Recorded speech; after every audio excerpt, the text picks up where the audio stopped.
welcome. Hope you are having a great day today. We are talking about 1 Samuel chapter 8 today. Before we jump into that, I do want to mention I'm going to be doing a live Bible study each week. Those will be happening on my TikTok channel and on my YouTube channel. So if you are not following me there, please do so. I will put both of those links down in the comments. So in today's chapter, we are continuing to talk about Samuel. And at this point, Samuel is getting much older, and he appoints his two sons as judges.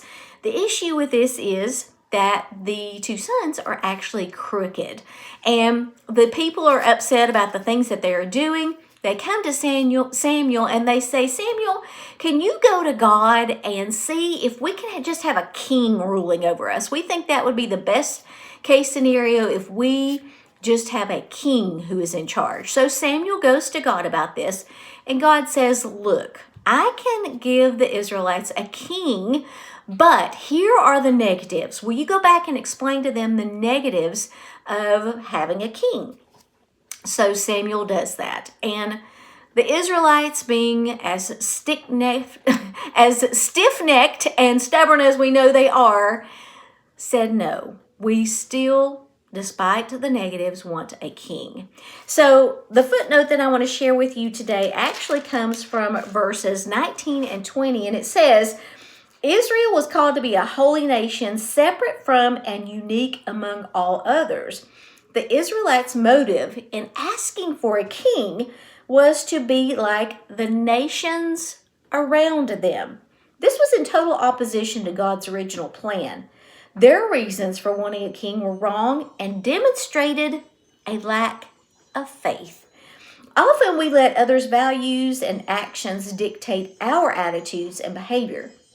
Have you ever made a wrong choice because you wanted to be like everyone else? Yes, I know I have.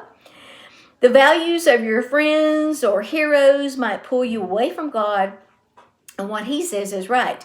When God's people want to be like unbelievers in certain ways, they are heading for spiritual disaster. So that's a word of warning and encouragement for us that no matter where we are in life, no matter what decisions we are facing, we always want to take those decisions to God first. Ask for his counsel, just like Samuel was asking for his counsel about whether or not a king should be appointed.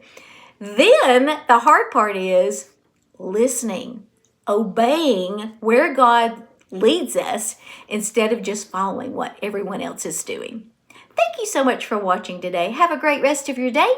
I'll see you next time.